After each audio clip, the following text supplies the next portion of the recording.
It's Leo here, and we are out on another adventure today.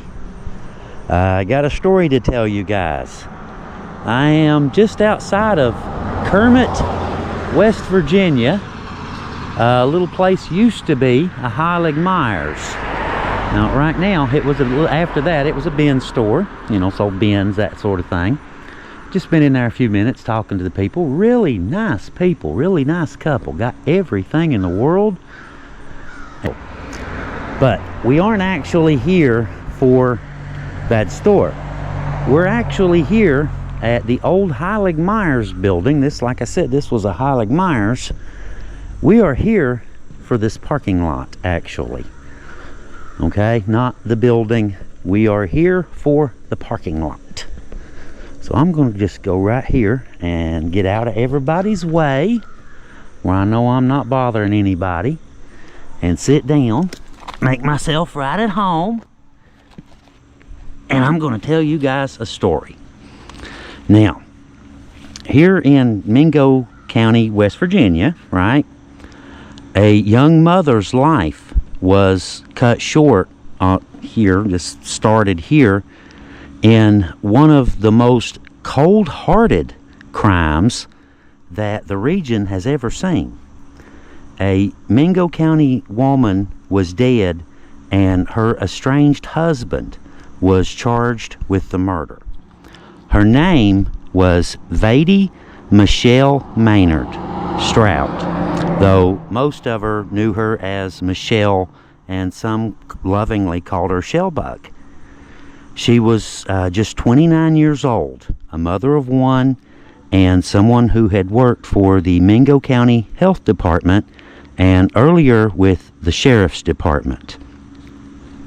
On the morning of September 21st in 2009, she was last seen dropping off her 7-year-old son at East Kermit Grade School, which is right across the street over here.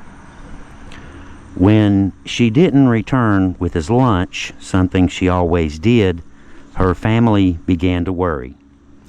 By the end of the school day, when she failed to pick him up, they contacted the Sheriff's Department and reported her missing. Her car was later found parked here, in this parking lot, just outside the old Heilig Myers Furniture Building across from the school on US 52. The car was unlocked and her makeup bag was inside, which raised even more alarms, because you know how that goes. Girls just don't really leave their makeup bags behind, or their kids, or their anything else, their cars. That evening, her family and friends began canvassing and searching the back roads and ridges on ATVs. The following day, their worst fears were confirmed in the most horrific way.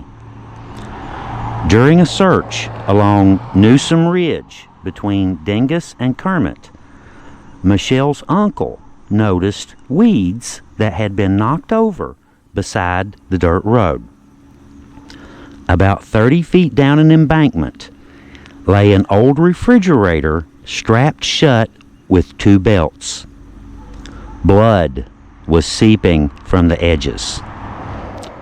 Inside of the refrigerator was the bullet-ridden body of Michelle Stroud. Mingo County Sheriff Lonnie Hanna and his deputies were stunned by the discovery. Roger Stroud, Michelle's estranged husband, quickly became the prime suspect.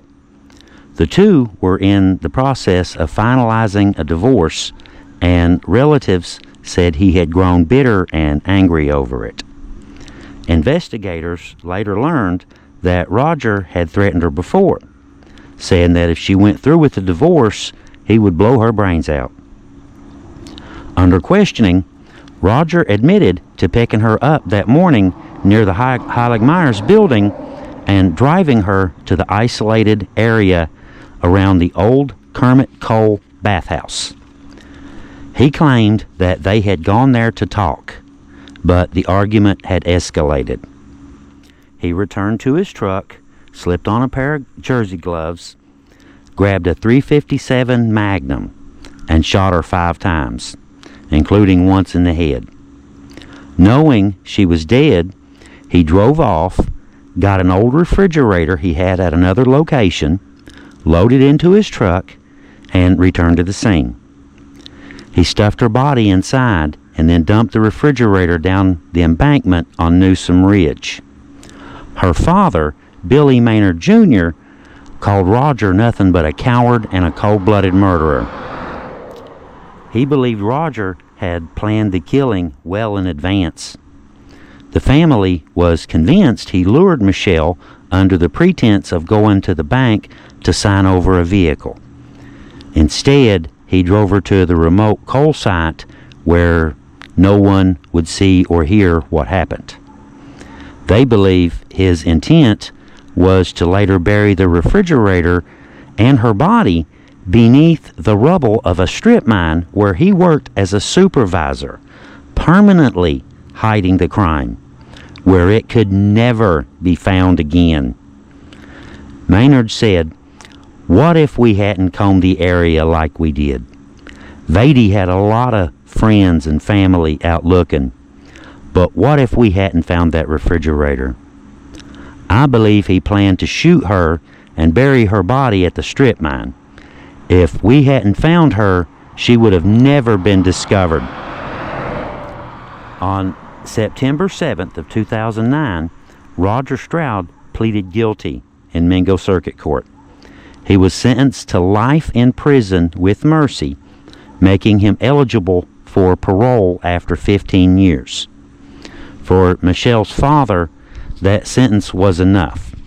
He should have never gotten out of prison, Maynard said. "This man not only took my child, he took a mother, a sister, and in my mind, it was premeditated murder."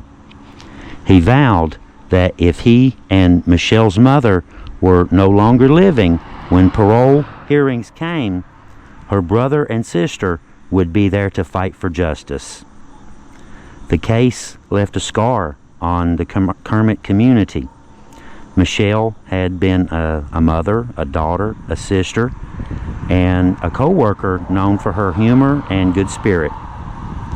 Her violent death and the cold-hearted way that her body was hidden is remembered as one of Mingo County's darkest crimes. Telling her story today is a way to let Michelle have the last word through us, to make sure that her life and her memory speak louder than the man who tried to silence her. If she were still alive, born in 1979, Michelle would have been 46 today. We speak her name again. Vadie Michelle Shellbuck, so that she is remembered and that her memory will carry on through our video and through the memory of the people who knew her. It's kind of a strange story though, isn't it, guys? You know, you like to think that the person you choose to be your spouse, the one could ever do something like that to you. But there are people, there are times, and there are situations where things like that happen. Sometimes, some people, it's hard to say what gets in their head. Maybe they're just cold-blooded people from the beginning who were hiding it pretty well when you met them. Who knows? Who knows what's going through their head? But like I said, it's always important to point out stories like this and to tell the stories of people like Vadie, so that, like I said, so that their memory will carry on and their story will be told. Thank you all for listening. You guys have a really good day. Keep this family in your prayers. I know it's been a few years. But 2009 isn't that long. I'm sure it's still fresh enough. Leo out.